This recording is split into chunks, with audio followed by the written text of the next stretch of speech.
In this case study, we want to look at the concepts of sustainable peace and security, taken from my work in Northern Ireland. Here you see a scene of the Botanic Gardens, and I want you to focus on the fence and its purpose. But let's back up and ask why case studies. Dealing with content that matches the complexities inherent in real-world issues, an opportunity to go in-depth and add meaningful content that can help engage students in issues that matter. An opportunity for students to apply the knowledge that they have studied, to analyze problems and issues, to synthesize material from different disciplines and evaluate outcome. Let's explore the concept of sustainable security in Northern Ireland and the implications for education. Fences serve many functions: security and/or decoration. This is the Derry Peace Fence in the heart of the city of Londonderry in Northern Ireland. The costs of security and promise of peace for the 300 Protestant families inside the fence to the left are real. The whole nation absorbs those costs. The fence does help to calm what had been frequent fights, harassment, rock throwing, and worse. Question though, can this be a sustainable solution? Let's look through some of the principles of conceptual learning as they might apply to this. Bruner and his colleagues defined concepts as categories capable of including an unlimited number of instances with certain common characteristics. Question to ponder. The Derry Peace Fence separates opposing communities and, short-term, calms tensions and reduces conflicts.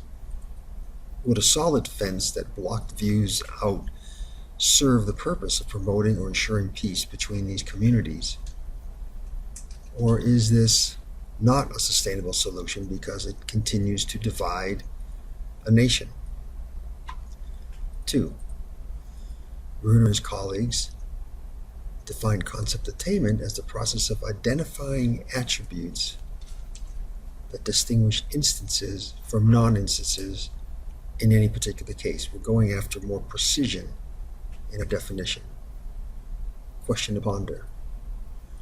Would having a minimum height, let's say 20 feet, be an identifying attribute of any peace fence? The concept of a peace fence, does it really demand a certain height to be viable? Would an electrified fence be a non-instance of what is intended as a peace fence? We use these for animals, and my sense is that most people would say that crosses a line to electrify the fence and would put too many people at risk. 3. The challenge for instructors is to guide this development in such a way that students become increasingly skilled at thinking about their own thinking, what we refer to as metacognition. Question: how could you help students think about the concept of a peace fence, for example, when they might have been blocked from reaching across some divide and interacting with other people, especially those who are different? Many people are familiar with housing segregation in big cities, where different groups tend to live together in different parts of town. And the question is always, how comfortable are people in crossing those divides? It's not a physical fence, but many people may feel anxious of going into a new part of town where they are not a member of a particular group. 4. Exemplars or examples become important as instances of a particular concept, a way to define it. Question: for promoting the concept of a peace fence, would the Berlin Wall dividing East and West Berlin in Germany after the Second World War have been considered a peace fence? It was built by the East Germans to stem the flow out of East Germany. But did it help keep the peace? Adding towers and patrols of armed police with dogs undermine the concept of a peace fence. 5. Attributes describe critical features. What are the critical attributes of a sustainable peace fence? Is it the height? Whether or not there are video cameras for identifying transgressors You notice from the image of the fence in Londonderry, very prominently displayed video cameras. How about testimonials from neighbors about its effectiveness? No one talks about it much, but the peace fences in Northern Ireland, Belfast in particular, seem to be growing. That one is anyway, because the community wants that separation. What about police data about complaints or incidents? Is that an important data set, criteria for determining if a peace fence is working? What else? 6. Value defines the extent that an attribute is present. For example, how well students can perform a skill or how much they remember a week later reflects the range or depth of their learning. Question: how does this apply to the concept of the Derry peace fence? We could ask, compared to other parts of the city that do not have a peace fence, what is the evidence of conflicts? What is the evidence of its value? 7. Characteristics of instruction. Active learning engages students. Does this kind of a case prove meaningful and interesting enough so that students will remember it and the principles discussed? Typically, this kind of case will spark interactive learning and allow students to hear what others think. Remember, there is a focus on the precision of ideas to deepen understanding. Does this peace fence promote peace? Is it a mistake, or is there an advantage of linking the two, peace and fence, given what fence is by design supposed to do? This process can be used deductively, in contrast inductive thinking, where ideas are formulated, constructed from data, and hypotheses are tested. Here you start with the concept of peace and the concept of fence and put them together, and then use that to think about this reality. It was certainly done from the very beginning in Londonderry to imply that the country was moving forward. This wasn't a fence to permanently separate populations, but to promote the peace between the populations. Question: how do these characteristics apply to learning the concept of a peace fence? 8. Characteristics of instruction. We're giving students a way to think more deeply about problems and issues by demanding more precision in the concepts that they use. There are important skills here for managing any discussion, for explorations and inquiry. Students learn by what you model as an instructor.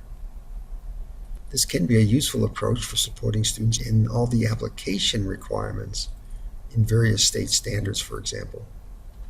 How to take the knowledge they're learning and apply it in the world. Here's an example of an application of the concept of peace tied to the notion of fence. Question: how do these characteristics apply to learning the concept of a peace fence? Do they work? 9. Students can learn better how to see concepts as categories that can be refined and made more precise. Should there be a different set of words? Peace facilitation, peace barrier, peace promotion, conflict resolution fence.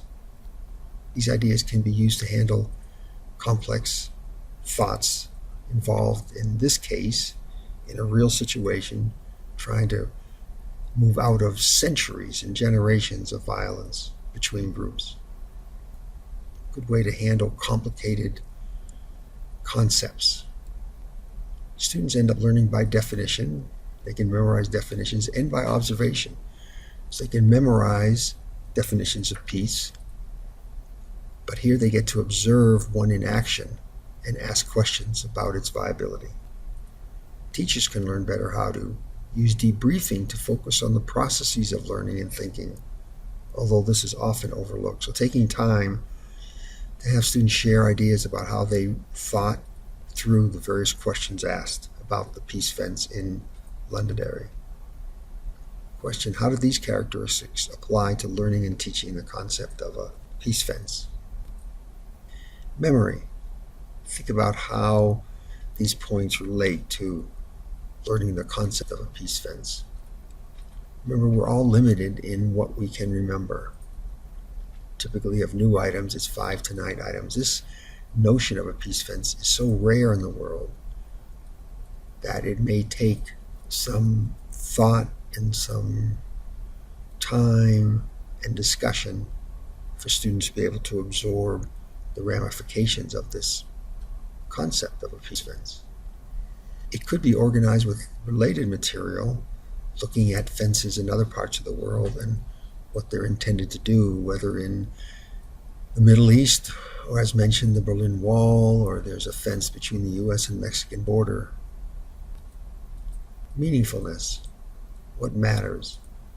Obviously, this fence was constructed in a highly conflicted area, so it was deeply meaningful to residents there, and that should impact students who study this case. And in connections to previous learning, what experiences do students have being separated from other populations in whatever community in which they live, or they've traveled, or they've visited? Remember, there are issues of sensory recall.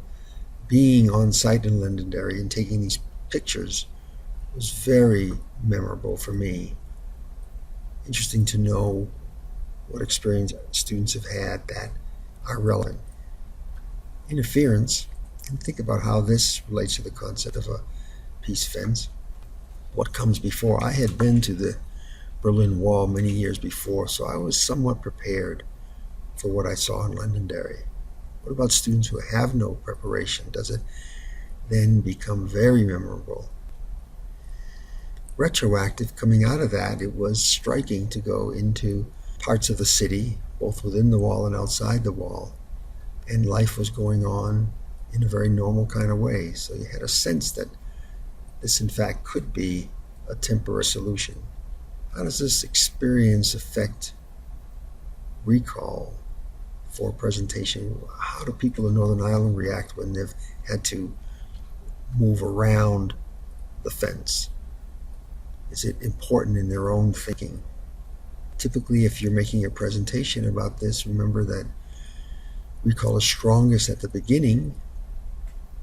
So seeing vivid images may be a powerful way to talk about this topic. And it's strongest at the end when class is ending. What's weakest in terms of recall is the information in the middle. But if you set the stage in talking about this peace fence, what you say at the beginning and at the end sort of reinforces the core concepts. High order rules, are students able to discriminate between a fence that promotes peace and a fence that undermines the peace, for example?